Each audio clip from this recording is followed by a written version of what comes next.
I have dogs and I have cats. 14 cats, because city people keep bringing them out, dropping them off. They even put baby kittens in my mailbox when it's 5 below zero. That's the kind of people you run into when you live out in the country. See way out there. Yeah.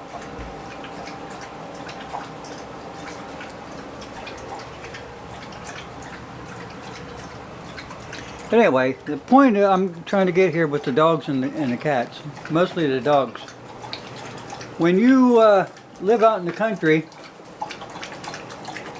city folks try to bring their unwanted pets and animals out. I mean, not just a couple. I mean, everybody thinks they can do it for some reason.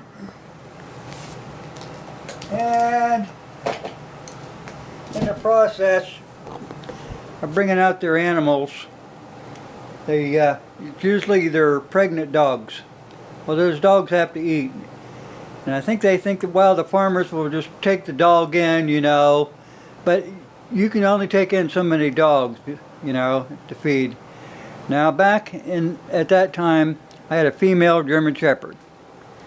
And we used her to, when the cows would get out, somehow break out of the fence or something, and we'd go sick Queenie on them, and she'd just bring them right back through the fence and sit there and wait till we fixed it.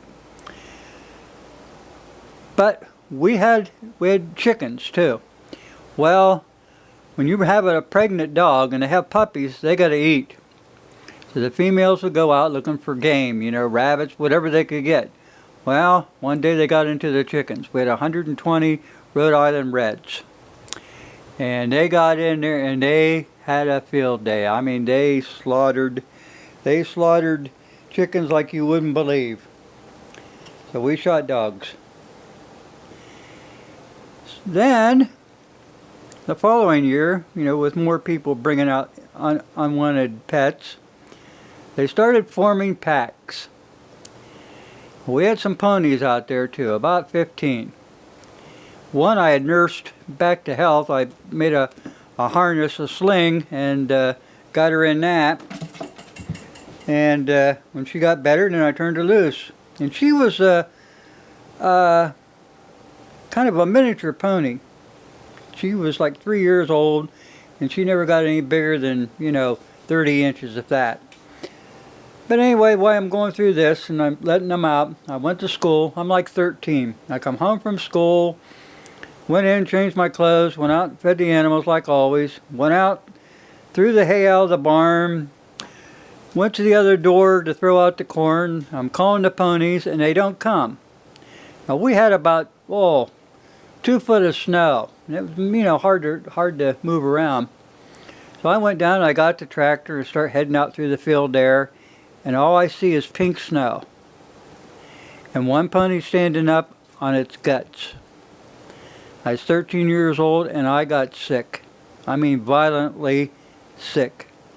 So we called the dog ward and they come out and anyway, we went dog hunting. The dogs ranged anywhere from beagles up to, say, German police. And the ponies would sink down in the snow, but there was a crust on the snow and the dogs could run on top of it. They just reach up, cut their throat, down they went. But that left a lasting impression. About 2 years later, neighbor guy, he owned a couple strip mines over there, and he was running his sheep on there. He must have had 350, 400 sheep, who knows, I can't remember. It's been a long time ago. So anyway, the sheep got in there, and the dog packs got in there a couple years later, and they decimated the sheep. Now, AMC was an older fella, probably in his late 60s, maybe early 70s. He didn't like that one bit. He kind of went berserk after that. It was sometime that year. We're on our own property, and me and my buddy were out coon hunting at night. And we heard a shot. My buddy says, "Douse the light, douse the light." And I didn't know what he was talking about. And he says, douse the light. He says, Amsey's shooting at us. Well, Amsey had gotten on top of the one of the strip mine hills, and he could see our light. He could hear those dogs, and he was shooting at us with a damn 30-30. So anyway, we doused the light, went over the next day, and I explained to him, and he just didn't care. He didn't. If he heard dogs, he was out there. But I think the point I'm getting is, if you have dogs, or if you have cats or something, don't take them out into the country and expect the farmers or the people that live out in the country to take in your animal. They have enough to feed on their own. They don't have time for a lot of things. They certainly do not have time for dogs running their cows, their ponies, their chickens. The dog ends up dead. We kind of felt sorry for a guy one time. Anytime that we heard a car come down our dirt road, out the door we went.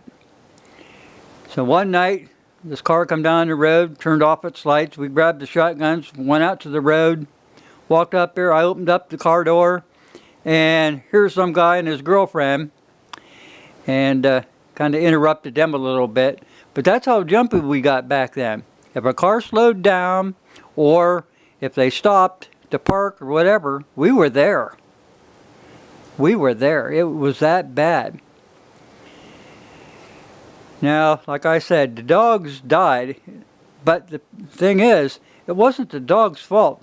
The people that dropped them off are the ones that should have been shot. Thanks for listening.